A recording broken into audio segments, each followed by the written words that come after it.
Hey VC, this is Harvey of Spin the Black Circle. Hope everyone is well and doing good things, and welcome to Friday Night Vinyl. It's been a couple of weeks since my last upload, just busy with work, did a bit of overseas travel too, but I haven't stopped buying, hence the title. I'm really thrilled with the, I think it's 7 selections I'm about to show you, just playing catch up a bit. So let's get going without further ado. So the first one that I am super excited about is to find a copy of the debut self-titled LP by The Real Kids. So US power pop album from 1977 on the Red Star EMI Records label, and what a beautiful label that is too. In VG Plus, I would say near mint condition. And what I love about this is the kind of bridge of this sound between the power pop of Cheap Trick's early and more avant-garde and more guitar-orientated work, and bridges to the Stooges and the Ramones. I mean, the look of that would scream Ramones, right? But there's much more pop tunage going on here, if you like, more in line with those early Cheap Trick albums, like In Colour and In Black and White and Dream Police. The guitarist and lead vocalist John Felice was for a time linked with the Modern Lovers. He might have even been in the Modern Lovers, but then forged out on his own as the leader of the Real Kids. Yeah, it's just, I mean, the songwriting here is something else, and one of those albums and one of those acts that you kind of wonder why and how they didn't make it, and why they're not on everybody's list of significant bands from the 70s. Certainly in this era of digging up classics from yesteryear, it's quite a surprise that this doesn't seem to appear on many lists. Maybe that'll change at some point. But yeah, fantastic if you like, as I say, the sound of a bridge between Cheap Trick and that kind of proto-punk power pop sound, and I would say maybe closer to Television actually, and the Stooges and the Ramones. Probably I'm looking at the cover and importing the concept that they must sound like the Ramones, but probably less so. But yeah, anyway, debut self-titled LP by The Real Kids. It's not an album you find certainly in the UK on shelves very often, but £30 seems to be the going rate. So if you can find one on Discogs, or you happen to chance upon one, it's not an incredibly expensive record for what it is, which is a bit of a lost gem actually. And talking of lost gems, again, this is pretty rare but not particularly expensive, and it is the second LP by P.P. Arnold, which is named, mispronounced this, Kafunta, on Immediate Records. Sorry about the glare, I'll take it out of the sleeve. And this, God, it's like a time capsule, because this Immediate pressing from 1968, I'm not even sure it had been played, and I cleaned it up, and it sounds unbelievable. There's barely a crack or a pop on this entire record. But listen, P.P. Arnold, what a sensational singer, right? And the choices here, mostly covers, though, are stellar. There's that word again, To Love Somebody's on here, version of the Beatles' Eleanor Rigby, and Yesterday, actually. God only knows her version of that Beach Boys classic is fantastic. And As Tears Go By too. I think there are members of the Small Faces somewhere around. This isn't actually listed to the band, or it's produced anyway by Andrew Luke Oldham. So clearly a heavy Stones collection to this record. It has a kind of 60s British beat sound to it, as well as having a kind of soul-based sound, largely because of her voice, right? But well produced, in immaculate condition.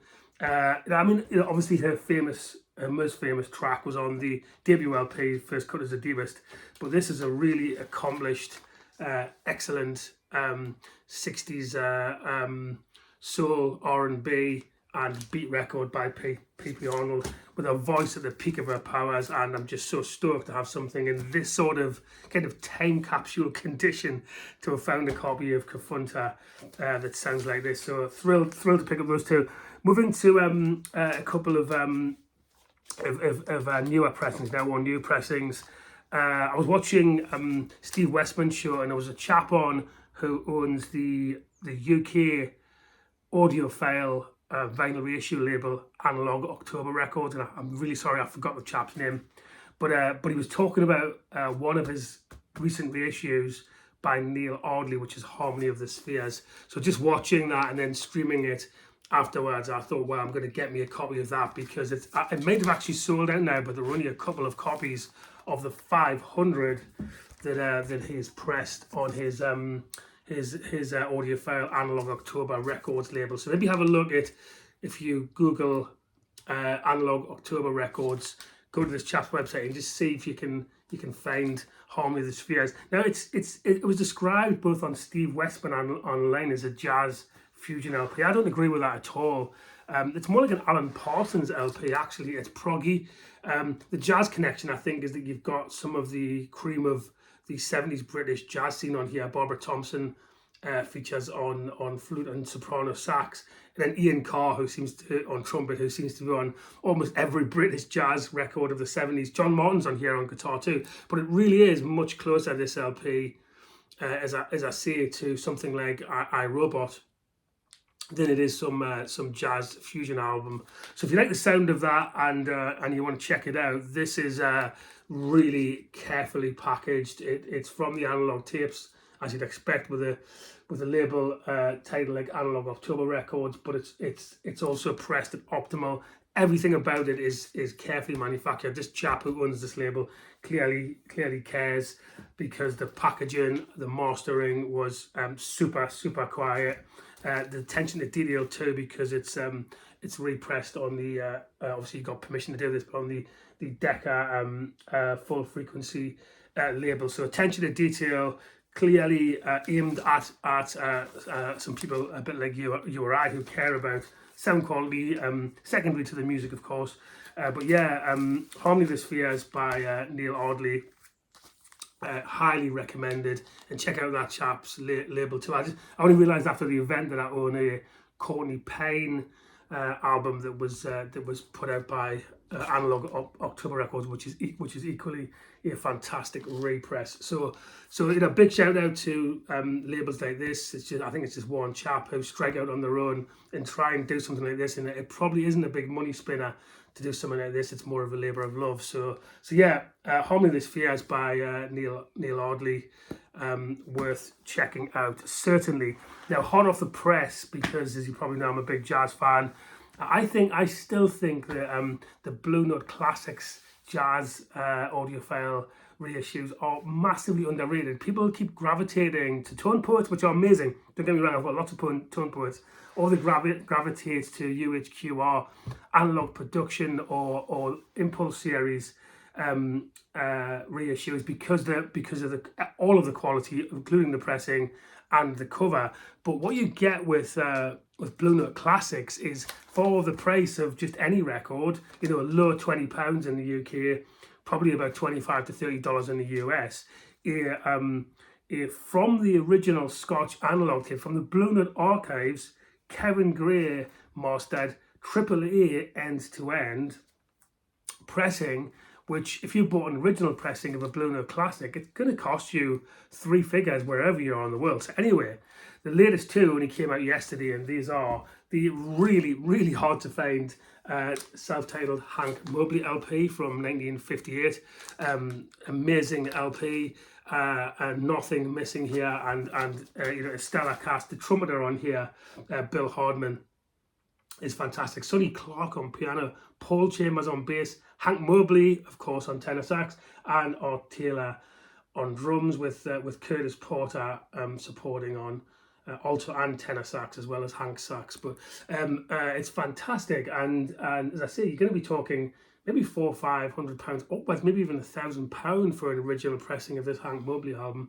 And in the track selection, Bags Groove, which is obviously a standard, and the Trump track on here, Falling in Love with Love, is amazing. But this is the 1500 series, so very early Blue Note. And as I say, to get one of these original pressings, which would probably be in poor condition after something like 70 years, approaching 70 years, then what's to even debate on the overall value of investing in these Blue Note Classic series. AAA, Kevin Gray, remasters. So yeah, absolutely fantastic. From the same series, again released yesterday. From the same year, actually, 1958, a Kenny Burrell classic with, again, a stellar class. Duke Jordan on piano, Bobby Timmons, Sam Jones on bass, and Art Blakey on drums. And Tina Brooks is the 1958 LP Blue Lights Volume 1. Let me take this out to stop the glare. But yeah, beautiful, beautiful cover.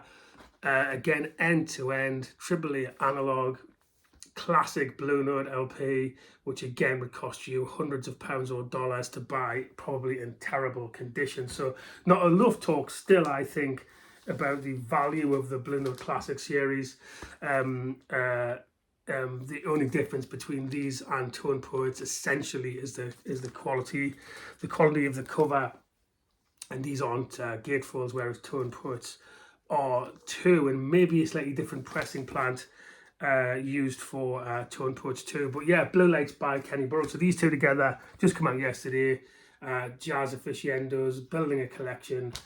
Keep going back to Blue Note Classics because they are excellent. Right, let's switch it up to something completely different. I spotted this for the princely sum of £5 English this morning. It is the debut CBS LP by Lisa and Cult Jam with Full Force. So a classic R&B funk LP, Latin influenced, including the hit I Wonder If I Take You Home. I really love Lisa and Cult Jam. So for £5, and it is in at least VG Plus condition, original Europe pressing on the Columbia label with the original insert, and the cover's in immaculate condition too.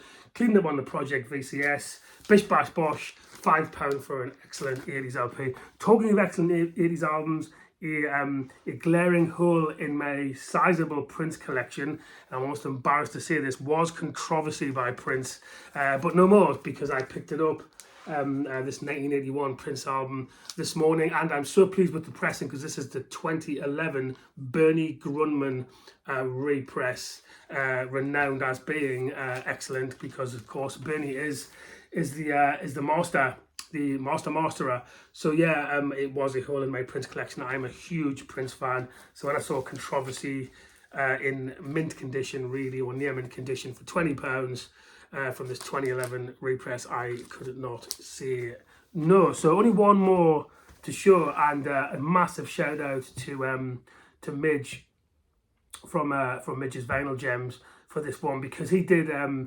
really detailed retrospective on Boards of Canada, which incorporated a review of their new LP Inferno.